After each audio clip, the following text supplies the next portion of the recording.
श्री शिवाय नमस्तुभ्यम। आज सुनिए शिव महापुराण का अध्याय 20।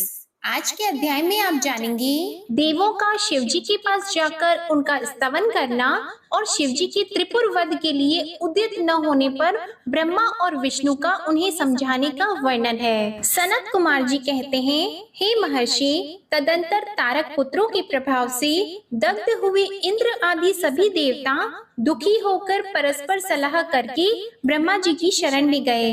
वहां संपूर्ण देवताओं ने दीन होकर प्रेम पूर्वक पितामह को प्रणाम किया और अवसर देखकर उनसे अपना दुखड़ा सुनाते हुए कहा।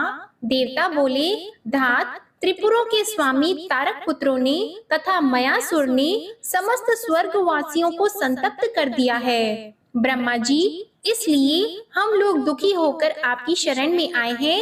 आप उनके वध का कोई उपाय कीजिए जिससे हम लोग सुख से रह सकें। तब ब्रह्मा जी ने कहा, देवगणों, तुम्हें उन दानवों से विशेष भय नहीं करना चाहिए। मैं उनके वध का उपाय बताता हूँ। भगवान शिव तुम्हारा कल्याण करेंगे। मैंने ही इन दैत्यों को बढ़ाया है, अतः मेरे हाथों इनका वध होना उचित नहीं है। साथ ही त्रिपुर में इनका पुण्य भी वृद्धिगत होता रहेगा। अतः इंद्र सहित सभी देवता शिव जी से प्रार्थना करें। वे सर्वाधीश यदि प्रसन्न हो जाएंगे तो वे ही तुम लोगों का कार्य पूर्ण करेंगे। सनत कुमार जी कहते हैं, व्यास जी, ब्रह्मा जी की यह वाणी सुनकर इंद्र सहित सभी देवता दुखी होकर उस स्थान पर गए जहाँ वृषभ ध्वज शिव आसीन थे। तब उन सब ने अंजलि बांधकर देवेश्वर शिव को भक्ति पूर्वक प्रणाम किया और कंधा झुकाकर लोगों के कल्याणकर्ता शंकर का स्तवन किया। हे मुने, इस प्रकार नाना प्रकार की दिव्य स्तोत्रों द्वारा त्रिशूलधारी परमेश्वर की स्तुति करके स्वार्थ साधन में निपुण इंद्र आदि देवताओं ने दीन भाव से कंधा झुकाए हुए हाथ जोड़कर प्रस्तुत स्वार्थ को निवेदन करना आरंभ किया।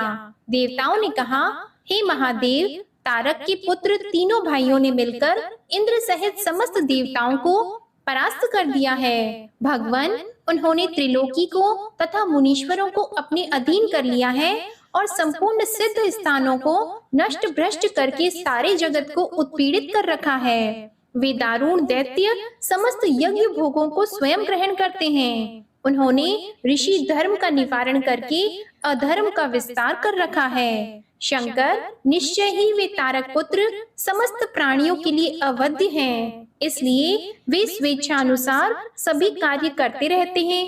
प्रभु, ये त्रिपुर निवासी दारुण दैत्य जब तक जगत का विनाश न कर डाले, उसके पहले ही आप किसी ऐसी नीति का विधान करें जिससे इसकी रक्षा हो सके।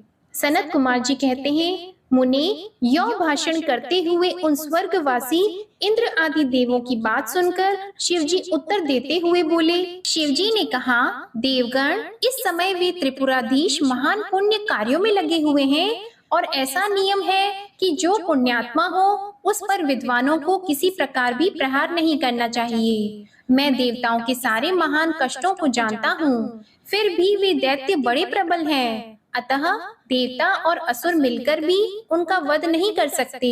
वे तारक पुत्र सबके सब पुण्य संपन्न हैं, इसलिए उन सभी त्रिपुरवासियों का वध दुस्साध्य है। यद्यपि मैं रण कर्कश हूँ, तथापि जानबूझकर मैं मित्रद्रोह कैसे कर सकता हूँ? क्योंकि पहले किसी समय ब्रह्मा जी ने कहा था कि मित्रद्रोह से बढ़कर दूसरा कोई बड़ा पाप नहीं है। सत्पुरुषों ने ब्रह्म हत्यारे, शराबी, चोर तथा व्रत भंग करने वाले के लिए प्रायश्चित का विधान किया है, परंतु कृतज्ञ के उद्धार का कोई उपाय नहीं है। देवताओं, तुम लोग भी तो धर्मज्ञ हो, अतः धर्म दृष्टि से विचार कर तुम ही बताओ कि जब वे दैत्य मेरे भक्त हैं, तब मैं उन्हें कैसे मार सकता हूँ? इसलिए अमरो, जब तक वे दैत्य मेरी भक्ति में तत्पर हैं, तब तक उनका वध असंभव है। तथापि तुम लोग विष्णु के पास जाकर उनसे यह कारण निवेदन करो। तदंतर देवगण भगवान विष्णु के समीप गए और उनके द्वारा ऐसी व्यवस्था की गई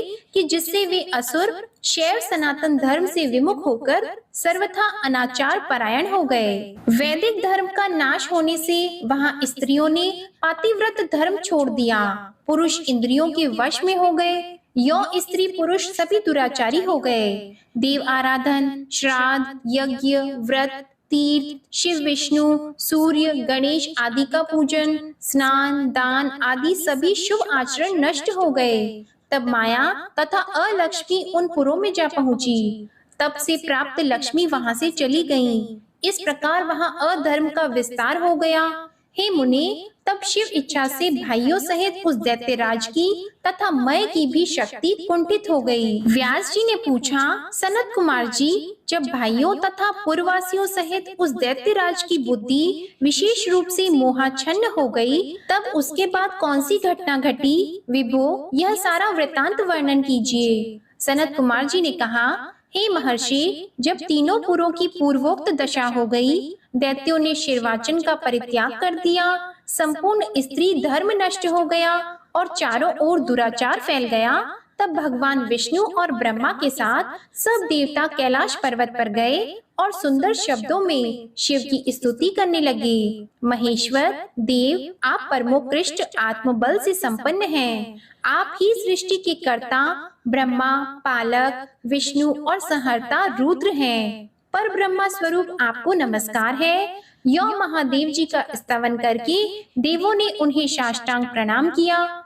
फिर भगवान विष्णु ने जल में खड़े होकर अपने स्वामी परमेश्वर का मन ही मन स्मरण करके तन्मय होकर दक्षिणा मूर्ति के द्वारा प्रकटित रुद्र मंत्र का 1.5 करोड़ की संख्या तक जप किया। तब तक सभी देवता उन महेश्वर में मन लगाकर यों उनकी स्तुति करते रहे। देवों ने कहा, प्रभु, आप समस्त प्राणियों के आत्मस्वरूप, कल्याणकर्ता और भक्तों की पीड़ा हरने वाले हैं। आपके गले में नीला चिन्ह है, जिससे आप नीलकंठ कहलाते हैं। आप चिद रूप एवं प्रचेता हैं। आप रुद्र को हमारा प्रणाम है। असुर निकंदन, आप ही हमारी सारी आपत्तियों के निवारण करने वाले हैं। अतः सदा से आप ही हमारी गति है और आप ही सर्वदा हम लोगों के वंदनीय हैं। आप सबके आदि हैं और आप ही अनादि भी हैं। आप ही आनंद स्वरूप, अव्यय, प्रभु, प्रकृति पुरुष के भी साक्षात श्रेष्ठा और जगदीश्वर हैं। आप ही रजोगुण, सत्वगुण और तमोगुण के आश्रय से ब्रह्मा, विष्णु और रुद्र होकर जगत के कर्ता, भर्ता और संहारक बनते हैं। आप ही इस भव सागर से तारने वाले हैं। आप समस्त प्राणियों के स्वामी, अविनाशी, वरदाता, वांगमय स्वरूप, वेद प्रतिपाद्य और वाच्य वाचकता से रहित हैं। योगवेत्ता योगी आप ईशान से मुक्ति की याचना करते हैं। आप योगियों के हृदय कमल की कर्णिका पर विराजमान रहते हैं। वेद और संत जन कहते हैं कि आप पर ब्रह्मा स्वरूप, तत्व रूप, तेजो राशि और परात्पर हैं। हे शिवे, आप सर्वव्यापी, सर्वात्मा और त्रिलोकी के अधिपति हैं। भव, इस जगत में जिसे परमात्मा कहा जाता है, वह आप ही हैं। जगत गुरु, इस जगत में जिसे देखने, सुनने और स्तवन करने तथा जानने योग्य बताया जाता है और जो अणु से भी सूक्ष्म तथा महान से भी महान है, वह आप ही हैं। आप चारों ओर हाथ, पैर, नेत्र, सिर, मुख, कान और नाक वाले हैं, अतः आपको चारों ओर से नमस्कार है। सर्वव्यापिन आप सर्वज्ञ, सर्वेश्वर, अनावृत और विश्व रूप हैं। आप विरूपाक्ष को सब ओर से अभिवादन है। आप सर्वेश्वर, भवाध्यक्ष, सत्यमय, कल्याणकर्ता, अनुपमेय और करोड़ों सूर्यों के समान प्रभावशाली हैं। आपको हम चारों ओर से दंडवत प्रणाम करते हैं।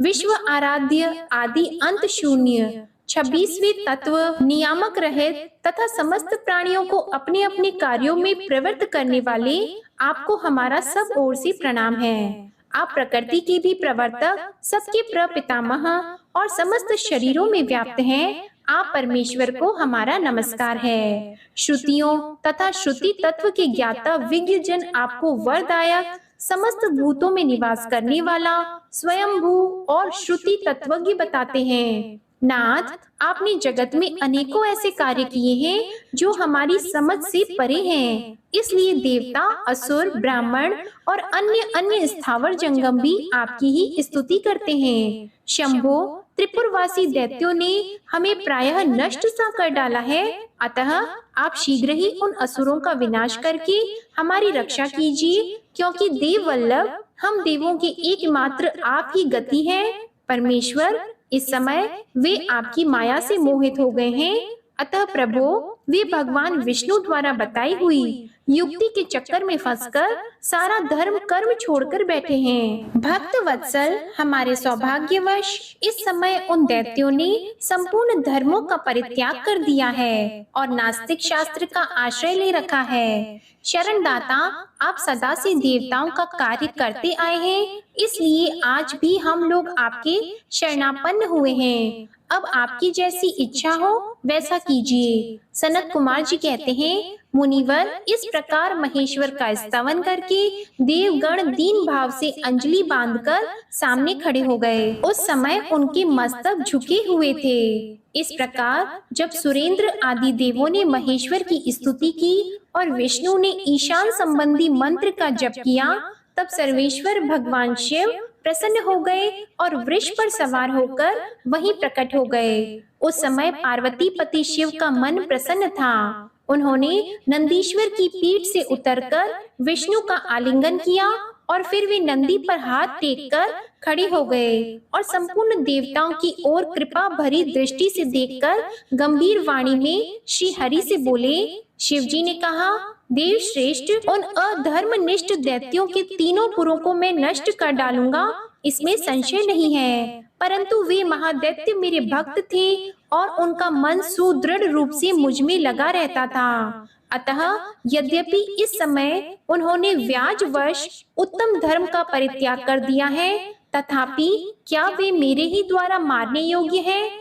इसलिए जिन्होंने त्रिपुरवासी सारे दैत्यों को धर्म भ्रष्ट करके मेरी भक्ति से विमुख कर दिया है, वे विष्णु अथवा अन्य कोई ही उन्हें क्यों नहीं मारते? मुनीश्वर, शंभु के ये वचन सुनकर उन समस्त देवताओं का तथा श्री हरि का भी मन उदास हो गया। जब सृष्टिकर्ता ब्रह्मा ने देखा कि देवताओं और विष्णु के मुख पर उदासी छा गई है, तब उन्होंने हाथ जोड़कर शंभु से कहना आरंभ किया, परमेश्वर, आप योग वेताओं में श्रेष्ठ पर ब्रह्मा तथा सदा से देवों और ऋषियों की रक्षा में तत्पर है, अतः पाप आपका स्पर्श नहीं कर सकता। साथ ही आपके आदेश से ही तो उन्हें मोह में डाला गया है, इसके प्रेरक तो आप ही हैं। इस समय अवश्य ही उन्होंने अपने धर्म का परित्याग कर दिया है और वे आपकी भक्ति से विमुख हो गए हैं, तथापि आपके सिवा दूसरा कोई उनका वध नहीं कर सकता।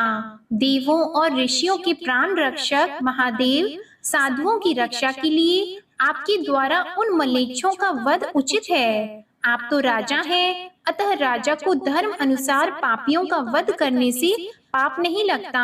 इसलिए इस कांटे को उखाड़कर साधु ब्राह्मणों की रक्षा कीजिए। राजा यदि अपने राज्य तथा सर्वलोक आधिपत्य को स्थिर रखना चाहता हो, तो उसे अपने राज्य में एवं अन्यत्र भी ऐसा ही व्यवहार करना चाहिए। इसलिए आप देवगणों की रक्षा के लिए उद्यत हो जाइए, विलंब मत कीजिए। देव देवेश, बड़े बड़े मुनीश्वर, यज्ञ, संपूर्ण वेद शास्त्र, मैं और विष्णु भी निश्चय ही आपकी प्रजा हैं। प्रभु, आप देवताओं के सार्वभौम सम्राट हैं। ये श्री हरि आदि देवगण तथा सारा जगत आपका ही कुटुंब है। अजन्मा देव श्री हरि आपके युवराज है और मैं ब्रह्मा आपका पुरोहित हूँ तथा आपकी आज्ञा का पालन करने वाले इंद्र राज कार्य संभालने वाले मंत्री हैं। सर्वेश, अन्य देवता भी आपके शासन के नियंत्रण में रहकर सदा अपने अपने कार्य में तत्पर रहते हैं, यह बिल्कुल सत्य है। सनत कुमार जी कहते हैं, व्यास जी, ब्रह्मा जी की यह बात सुनकर सुरपालक परमेश्वर शिव का मन प्रसन्न हो गया। तब उन्होंने ब्रह्मा जी से कहा। शिव जी बोले, ब्रह्मा, यदि आप मुझे देवताओं का सम्राट बता रहे हैं, तो मेरे पास उस पद के योग्य कोई ऐसी सामग्री तो है नहीं जिससे मैं उस पद को ग्रहण कर सकूं, क्योंकि न तो मेरे पास कोई महान दिव्य रथ है, न उसके उपयुक्त सारथी है और न संग्राम में विजय दिलाने वाले वैसे धनुष बाण ही है। कि जिन्हें लेकर मैं मनोयोग पूर्वक संग्राम में उन प्रबल दैत्यों का वध कर सकूं। यो कहकर वे चुप हो गए, परंतु शिवजी को शीघ्र प्रस्तुत होते न देखकर समस्त देवता, कश्यप आदि ऋषि अत्यंत व्याकुल तथा दुखी हो गए। तब भगवान हरि ने उनसे कहा। भगवान विष्णु बोले, देवों तथा मुनियों, तुम लोग क्यों दुखी हो रहे हो? तुम्हें अपने सारे दुख का परित्याग कर देना चाहिए। अब तुम सब लोग आदर पूर्वक मेरी बात सुनो।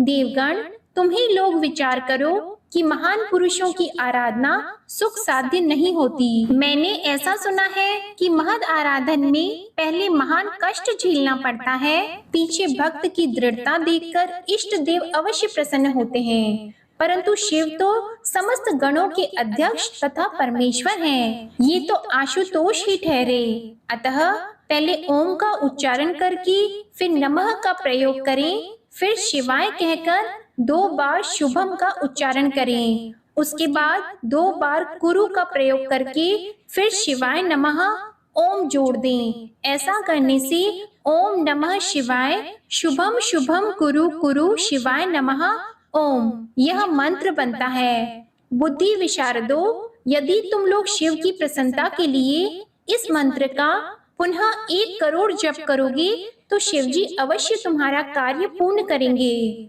मुने, प्रभावशाली श्री हरि ने जब यों कहा तब सभी देवता पुनः शिव आराधन में लग गए। तत्पश्चात श्री हरि भी देवताओं तथा मुनियों के कार्य की सिद्धि के हेतु शिव में मन लगाकर विशेष रूप से विधि पूर्वक जप में तत्पर हो गए। मुनि श्रेष्ठ, इधर देवगण धैर्य संपन्न होकर बारंबार शिव शिव यो उच्चारण करते हुए 1 करोड़ जप करके सामने खड़े हो गए। इसी समय स्वयं साक्षात शिव पूर्वोक्त स्वरूप धारण करके प्रकट हो गए और यों कहने लगे। श्री शिवजी बोले, हरे ब्रह्मा, देवगण तथा उत्तम व्रत का पालन करने वाले मुनियों, मैं तुम लोगों के इस जप से प्रसन्न हो गया हूँ। अतः अब तुम लोग अपना मनोवांछित वर मांग लो। देवताओं ने कहा, देवादिदेव कल्याणकर्ता जगदीश्वर, यदि आप हम पर प्रसन्न हैं, तो देवों की विकलता का विचार करके शीघ्र ही त्रिपुर का संहार कर दीजिए। परमेश्वर, आप दीन बंधु तथा कृपा की खान हैं। आपने ही सदा से हम देवताओं की बारंबार विपत्तियों से रक्षा की है, अतः इस समय भी आप हमारी रक्षा कीजिए। सनत कुमार जी कहते हैं, तब ब्रह्मा और विष्णु सहित देवों की यह बात सुनकर शिवजी मन ही मन प्रसन्न हुए और पुनः इस प्रकार बोले। महेश्वर ने कहा, हरे ब्रह्मा, देवगण तथा मुनियों, अब त्रिपुर को नष्ट हुआ ही समझो। तुम लोग आदर पूर्वक मेरी बात सुनो और उसके अनुसार कार्य करो। मैंने पहले जिस दिव्य रथ, सारथी, धनुष और उत्तम बाण को अंगीकार किया है, वह सब शीघ्र ही तैयार करो। विष्णु तथा विधि, निश्चय ही तुम दोनों त्रिलोकी के अधिपति हो, इसलिए तुम्हें चाहिए कि मेरे लिए प्रयत्न पूर्वक सम्राट के योग्य सारा उपकरण प्रस्तुत कर दो। तुम दोनों सृष्टि के सृजन और पालन कार्य में नियुक्त हो, अतः त्रिपुर को नष्ट हुआ समझकर देवताओं की सहायता के लिए यह कार्य अवश्य करो। यह शुभ मंत्र जिसका तुम लोगों ने जप किया है, महान पुण्यमय तथा मुझे प्रसन्न करने वाला है। यह भुक्ति मुक्ति का दाता, संपूर्ण कामनाओं का पूरक और शिव भक्तों के लिए आनंद प्रद है। यह स्वर्ग कामी पुरुषों के लिए धन, यश और आयु की वृद्धि करने वाला है। यह निष्काम के लिए मोक्ष तथा साधन करने वाले पुरुषों के लिए भुक्ति मुक्ति का साधक है। जो मनुष्य पवित्र होकर सदा इस मंत्र का कीर्तन करता है, सुनता है अथवा दूसरों को सुनाता है, उसकी सारी अभिलाषाएं पूर्ण हो जाती हैं। सनत कुमार जी कहते हैं, मुनि, परमात्मा शिव की यह बात सुनकर सभी देवता परम प्रसन्न हुए और ब्रह्मा तथा विष्णु को तो विशेष आनंद प्राप्त हुआ। उस समय विश्वकर्मा ने शिव के आज्ञा अनुसार विश्व के हित के लिए एक सर्वदेवमय तथा परम शोभन दिव्य रथ का निर्माण किया। व्यास जी ने कहा, शैव प्रवर सनत कुमार जी, आपकी बुद्धि बड़ी उत्तम है, आप सर्वज्ञ हैं। तात, आपने परमेश्वर शिव की जो कथा सुनाई है वह अत्यंत अद्भुत है। अब बुद्धिमान विश्वकर्मा ने शिव जी के लिए जिस देवमय एवं परमोत्कृष्ट दिव्य रथ का निर्माण किया था, उसका आप वर्णन कीजिए। सूत जी कहते हैं, हे मुनि, व्यास जी की यह बात सुनकर मुनीश्वर सनत कुमार शिव जी के चरण कमलों का स्मरण करके बोले।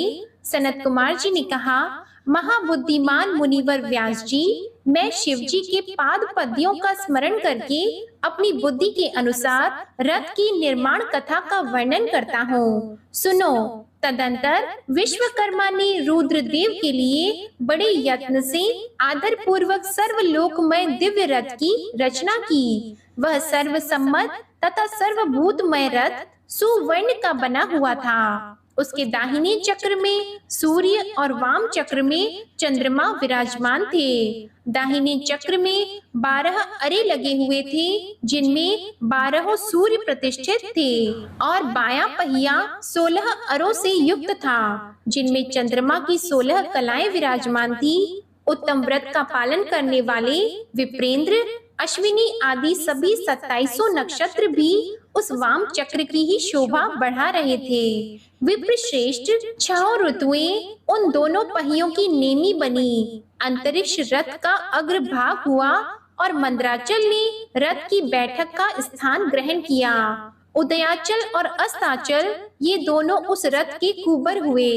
महामेरु अधिष्ठान हुआ और शाखा पर्वत उसके आश्रय स्थान हुए। संवत्सर उस रथ का वेग, उत्तरायण और दक्षिणायन दोनों लोह धारक, मुहूर्त बंधुर कलाएं उसकी कीलें हुई। काष्ठाएं उसका नासिका रूप अग्रभाग, क्षण अक्ष दंड, निमेष अनुकर्ष और लव ईशा दंड हुए। द्युलोक इस रथ का वरूथ तथा स्वर्ग और मोक्ष ध्वजाएं हुई। ऐरावत की पत्नी और कामधेनु जुए के अंतिम छोर पर स्थित हुए।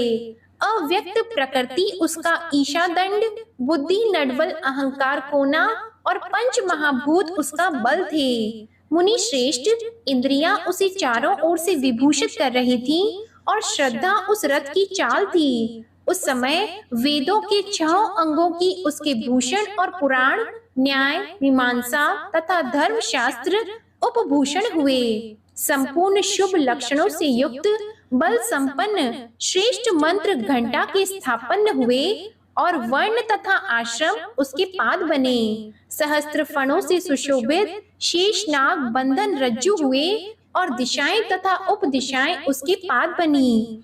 पुष्कर आदि तीर्थों ने रत्न जड़ित स्वर्णमय पताकाओं का स्थान ग्रहण किया और चारों समुद्र उस रथ के आच्छादन वस्त्र बने। गंगा आदि सभी श्रेष्ठ सरिताओं ने सुंदरी स्त्रियों का रूप धारण किया और समस्त आभूषणों से विभूषित होकर हाथ में चंवर लेकर इधर उधर स्थित होकर वे रथ की शोभा बढ़ाने लगी। आवह आदि 7 वायुओं ने स्वर्णमय उत्तम सोपान का काम संभाला। लोकालोक पर्वत उसके चारों ओर का उपसोपान और मानस आदि सरोवर उसके सुंदर बाहरी विषम स्थान हुए। सारे वर्षाचल उसके चारों ओर के पाश बने और नीचे के लोकों के निवासी उस रथ का तल भाग हुए। देवाधिदेव भगवान ब्रह्मा लगाम पकड़ने वाले सारथी हुए और ब्रह्मा देवत ओमकार उन ब्रह्मदेव का चाबुक हुआ। अकार ने विशाल छत्र का रूप धारण किया। मद्राचल पार्श्वभाव का दंड हुआ। शैलराज हिमालय धनुष और स्वयं नागराज शेष उसकी प्रत्यंचा बने। श्रुति रूपिणी सरस्वती देवी उस धनुष की घंटा हुई और महातेजस्वी विष्णु बाण तथा अग्नि उस बाण के नोक बने। मुने चारों वेद उस रथ में जुटने वाले 4 घोड़े कहे गए हैं। इसके बाद शेष बची हुई ज्योतियां उन अश्वों की आभूषण हुई। विष से उत्पन्न हुई वस्तुओं ने सेना का रूप धारण किया। वायु बाजा बजाने वाले और व्यास आदि मुख्य ऋषि वाहक हुए। मुनीश्वर, अधिक कहने से क्या लाभ है, मैं संक्षेप में ही बताता हूँ कि ब्रह्मांड में जो कुछ वस्तु थी वह सब उस रथ में विद्यमान थी। इस प्रकार बुद्धिमान विश्वकर्मा ने ब्रह्मा और विष्णु की आज्ञा से उस शुभ रथ का तथा रथ सामग्री का निर्माण किया था। सनत कुमार जी कहते हैं, महर्षि, इस प्रकार की महान दिव्य रथ में जो अनेक विध आश्चर्यों से युक्त था, वेद रूपी अश्वों को जोतकर ब्रह्मा ने उसे शिव को समर्पित कर दिया।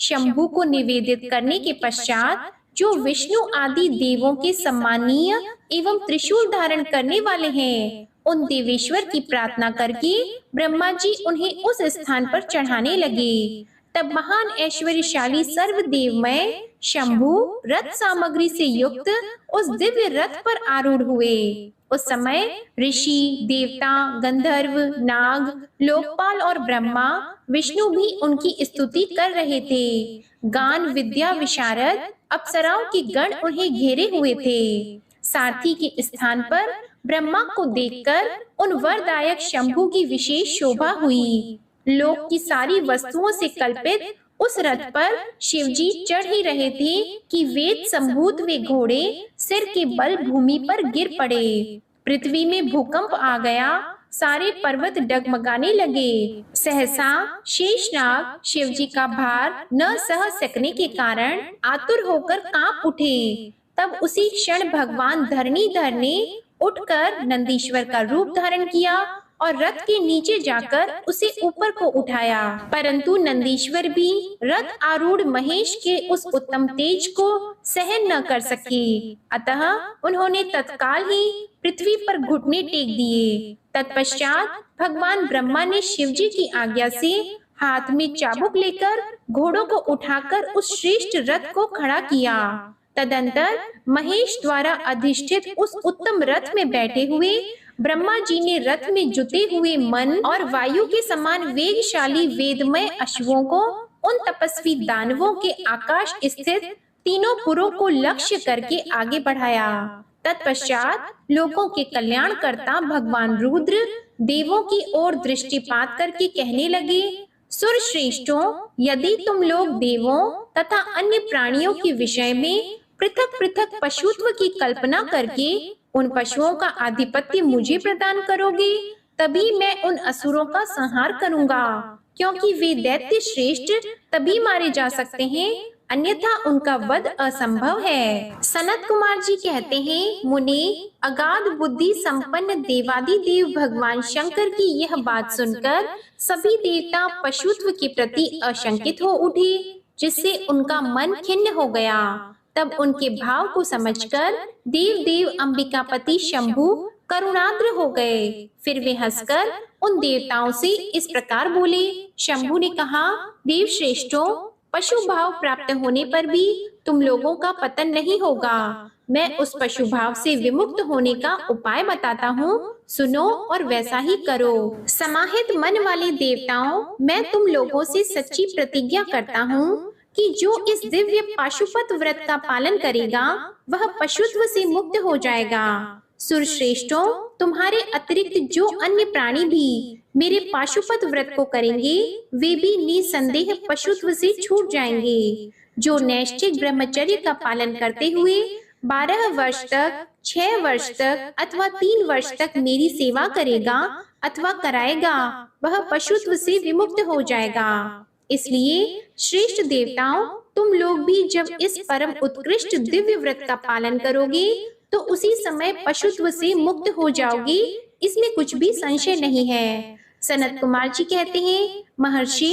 परमात्मा महेश्वर का वचन सुनकर विष्णु और ब्रह्मा आदि देवताओं ने कहा, बहुत अच्छा, ऐसा ही होगा। इसलिए बड़े बड़े देवता तथा असुर भगवान शंकर के पशु बने और पशुत्व रूप पाश से विमुक्त करने वाले रुद्र पशुपति हुए। तभी से महेश्वर का पशुपति यह नाम विश्व में विख्यात हो गया।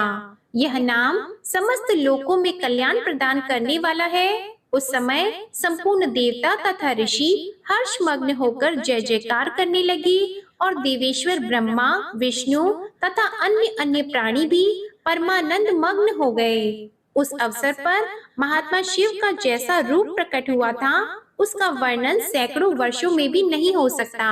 तदंतर जो शिवा तथा संपूर्ण जगत के स्वामी और समस्त प्राणियों की सुख प्रदान करने वाले हैं, वे महेश्वर यौ सुसज्जित होकर त्रिपुर का संहार करने के लिए प्रस्थित हुए। जिस समय देव महादेव त्रिपुर का विनाश करने के लिए चले, उस अवसर पर देवराज आदि सभी प्रधान देवता भी उनके साथ प्रस्थित हुए। पर्वत के समान विशालकाय उन सुरेश्वरों का मन प्रसन्न था। वे सूर्य के समान प्रकाशित हो रहे थे। वे सभी हाथों में हल, शाल, मूसल और नाना प्रकार के पर्वत जैसे विशाल आयुधों को धारण करके हाथी, घोड़े, सिंह, रथ और बैलों पर सवार होकर चल रहे थे। उस समय जिनके शरीर परम प्रकाशमान थे और मन महान उत्साह से संपन्न था तथा जो नाना प्रकार के अस्त्र शस्त्रों से सुसज्जित थे, वे इंद्र, ब्रह्मा और विष्णु आदि देव शंभु की जय जयकार बोलते हुए महेश्वर के आगे आगे चले। सभी दंडी एवं जटाधारी मुनि हर्ष मनाने लगे और आकाशचारी सिद्ध तथा चारण पुष्पों की वृष्टि करने लगे। विप्रेंद्र त्रिपुर की यात्रा करते समय जितने गणेश्वर शिवजी के साथ थे, उनकी गणना करके कौन पार पा सकता है।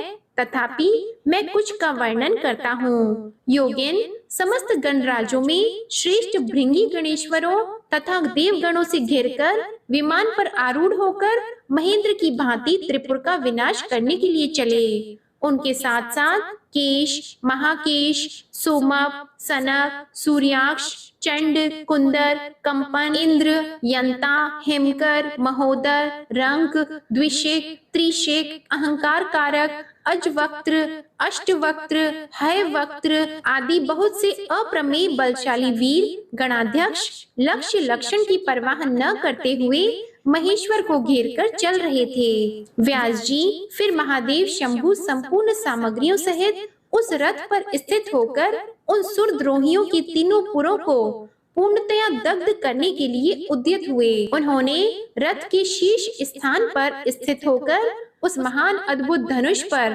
प्रत्यंचा चढ़ाई और उस पर उत्तम बाण का संधान करके वे रोष आवेश से होठ को चाटने लगे। फिर धनुष की मूड़ को दृढ़ता पूर्वक पकड़कर और दृष्टि में दृष्टि मिलाकर वे वहां अचल भाव से खड़े हो गए। परंतु उनके अंगूठे के अग्र भाग में स्थित होकर गणेश निरंतर पीड़ा ही पहुंचाते रहे, जिससे वे तीनों पुर त्रिशूलधारी शंकर का लक्ष्य नहीं बन सके। तब धनुष बाणधारी मंजुकेश विरूपाक्ष शंकर ने परम शोभन आकाशवाणी सुनी। उस व्योमवाणी ने कहा, ऐश्वर्यशाली जगदीश्वर, जब तक आप इन गणेश की अर्चना नहीं कर लेंगे, तब तक इन तीनों पुरों का संहार नहीं कर सकेंगे। तब ऐसी बात सुनकर अंधकासुर की निहंता भगवान शिव ने भद्रकाली को बुलाकर गजानन का पूजन किया। जब हर्ष पूर्वक विधि विधान सहित अग्र भाग में स्थित उन विनायक की पूजा की गई, तब वे प्रसन्न हो गए। फिर तो भगवान शंकर को उन तारक पुत्र महामनस्वी दैत्यों के तीनों नगर यथोक्त रूप से आकाश में स्थित दिख पड़े। इस विषय में कुछ लोग ऐसा कहते हैं कि जब शिवजी स्वयं स्वतंत्र पर ब्रह्मा, सगुण, निर्गुण, सबके द्वारा अलक्ष्य, स्वामी, परमात्मा, निरंजन, पंचदेवमय, पंचदेवों के उपास्य और परात्पर प्रभु हैं, वे ही सबके उपास्य हैं, उनका उपास्य कोई नहीं है, तब सबके वंदनीय पर ब्रह्मा स्वरूप उन देवेश्वर महेश्वर के विषय में यह बात उचित नहीं जान पड़ती कि उनकी कार्य सिद्धि अन्य की कृपा पर अवलंबित हो। परंतु मुनि, उन देवादि देव वरदानी महेश्वर के चरित्र में लीलावश सब कुछ घटित हो सकता है। अस्तु, इस प्रकार जब गणाधिप का पूजन करके महादेव जी स्थित हुए, तब वे तीनों पुर कालवश शीघ्र ही एकता को प्राप्त हो गए। मुनि, उन त्रिपुरों के परस्पर मिलकर एक हो जाने पर महान आत्मबल से संपन्न देवताओं को महान हर्ष हुआ। तब संपूर्ण देवगण, सिद्ध और परमर्षि अष्टमूर्तिधारी शिव की स्तुति करके उच्च स्वर से जय जयकार करने लगे। उस समय ब्रह्मा और जगदीश्वर विष्णु ने कहा, महेश्वर, तारक के पुत्र उन त्रिपुर निवासी दैत्यों के वध का समय भी आ गया है। विभो, इसलिए ये पुर एकता को प्राप्त हो गए हैं। अतः देवेश, जब तक ये त्रिपुर पुनः विलग हो, उसके पहले ही आप बाण छोड़कर इन्हें भस्म कर डालिए और देवताओं का कार्य सिद्ध कीजिए। मुने, तदंतर शिवजी ने धनुष की डोरी चढ़ाकर उस पर पूज्य पाशुपत अस्त्र नामक बाण का संधान किया और उसे वे त्रिपुर पर छोड़ने का विचार करने लगे। शिवजी ने जिस समय अपने अद्भुत धनुष को खींचा था, उस समय अभिजीत मुहूर्त चल रहा था। उन्होंने धनुष की टंकार तथा दुस्सह सिंह नाद करके अपना नाम घोषित किया और उन महाअसुरों को ललकार कर करोड़ों सूर्यों के समान प्रकाशमान उस भीषण बाण को उन पर छोड़ दिया। तब जिसकी नोक पर अग्निदेव प्रतिष्ठित थे और जो विशेष रूप से पाप का विनाशक तथा विष्णुमय था, उस महान जाज्वल्यमान शीघ्रगामी बाण ने उन त्रिपुर निवासी दैत्यों को दग्ध कर दिया।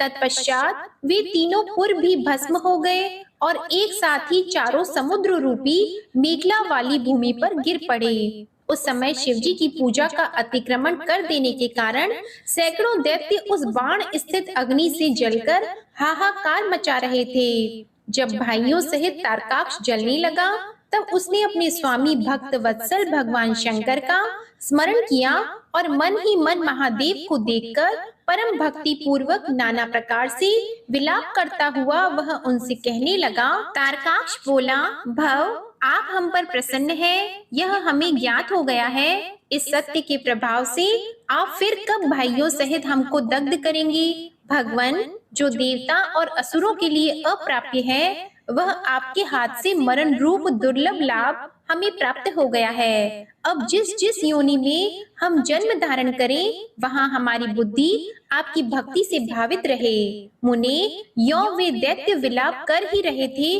कि शिवजी की आज्ञा से उस अग्नि ने उन्हें अद्भुत रीति से जलाकर राख की ढेरी बना दिया। व्यास जी और भी जो बालक और वृद्ध दानव थे, वे शिव आज्ञा अनुसार उस अग्नि द्वारा शीघ्र ही जलकर भस्म हो गए। यहाँ तक कि उन त्रिपुरों में जितनी स्त्रियां और पुरुष थे, वे सब के सब उस अग्नि से उसी प्रकार दग्ध हो गए जैसे कल्पांत में जगत भस्म हो जाता है। उस समय उस भीषण अग्नि से कोई भी स्थावर जंगम बिना जले नहीं बचा, किंतु असुरों का विश्वकर्मा अविनाशी मय बच गया, क्योंकि वह देवों का अविरोधी शंभु के तेज से सुरक्षित और सद्भक्त था। विपत्ति के अवसर पर भी वह महेश्वर का शरणागत बना रहता था। जिन दैत्यों तथा अन्य प्राणियों का भाव अभाव अथवा कृत अकृत के प्राप्त होने पर नाशकारक पतन नहीं होता, वे विनाश से बचे रहते हैं। इसलिए सत्पुरुषों को अत्यंत संभावित उत्तम कर्म के लिए ही प्रयत्न करना चाहिए, क्योंकि निंदित कर्म करने से प्राणी का विनाश हो जाता है। अतः गर्हित कर्म का आचरण भूल कर भी न करें। उस समय भी जो दैत्य बंधु बांधवों सहित शिवजी की पूजा में तत्पर थे, वे सबके सब शिव पूजा के प्रभाव से दूसरे जन्म में गणों के अधिपति हो गए। व्यास जी ने पूछा, महाबुद्धिमान सनत कुमार जी, आप तो ब्रह्मा के पुत्र और शिव भक्तों में सर्वश्रेष्ठ हैं, अतः आप धन्य हैं। अब यह बताइए कि त्रिपुर के दग्ध हो जाने पर संपूर्ण देवताओं ने क्या किया, मैं कहाँ गया और उन त्रिपुराध्यक्षों की क्या गति हुई? यदि यह वृतांत शंभु की कथा से संबंध रखने वाला हो, तो वह सब विस्तार पूर्वक मुझसे वर्णन कीजिए। सूत जी कहते हैं, मुने, व्यास जी का प्रश्न सुनकर सृष्टिकर्ता ब्रह्मा के पुत्र भगवान सनत कुमार शिव जी के युगल चरणों का स्मरण करके बोले। सनत कुमार जी ने कहा, महाबुद्धिमान व्यास जी, जब महेश्वर ने दैत्यों से खचाखच भरे हुए संपूर्ण त्रिपुर को भस्म कर दिया, तब सभी देवताओं को महान आश्चर्य हुआ। उस समय शंकर जी के महान भयंकर रौद्र रूप को, जो करोड़ों सूर्य के समान प्रकाशमान और प्रलयकालीन अग्नि की भांति तेजस्वी था, तथा जिसके तेज से 10 दिशाएं प्रज्वलित सी दिख रही थीं, उन्हें देखकर साथ ही हिमाचल पुत्री पार्वती देवी की ओर दृष्टिपात करके संपूर्ण देवता भयभीत हो गए। तब मुख्य मुख्य देवता विनम्र होकर सामने खड़े हो गए। उस अवसर पर बड़े बड़े ऋषि भी देवताओं की वाहिनी को भयभीत देखकर खड़े ही रह गए, कुछ बोल न सके। वे चारों ओर से शंभु को प्रणाम करने लगे। इसके बाद ब्रह्मा भी शिव जी के उस रूप को देखकर भयग्रस्त हो गए। तब उन्होंने डरे हुए विष्णु तथा देवगणों के साथ प्रसन्न मन से सावधानी पूर्वक उन गिरिजा सहित महेश्वर का, जो देवों के भी देव, भव तथा हर नाम से प्रसिद्ध, भक्तों के अधीन रहने वाले और त्रिपुर हंता है, स्तवन किया। फिर सभी प्रमुख देवताओं ने भगवान शिव की स्तुति की। यो स्तुति किए जाने पर लोगों के कल्याणकर्ता शंकर प्रसन्न होकर बोले।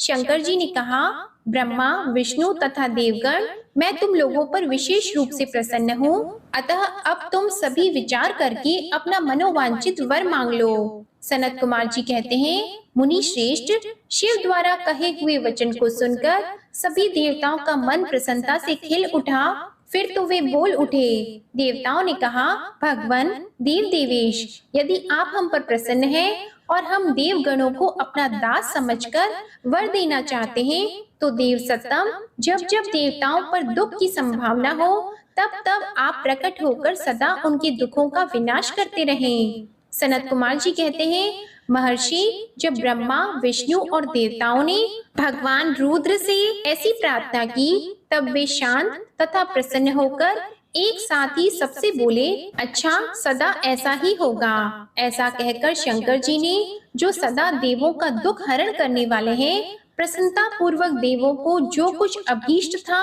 वह सारा का सारा उन्हें प्रदान कर दिया। इसी समय मैं दानव, जो शिव जी की कृपा के बल से जलने से बच गया था, शंभू को प्रसन्न देखकर हर्षित मन से वहां आया। उसने विनीत भाव से हाथ जोड़कर प्रेम पूर्वक हर तथा अन्य अन्य देवों को भी प्रणाम किया।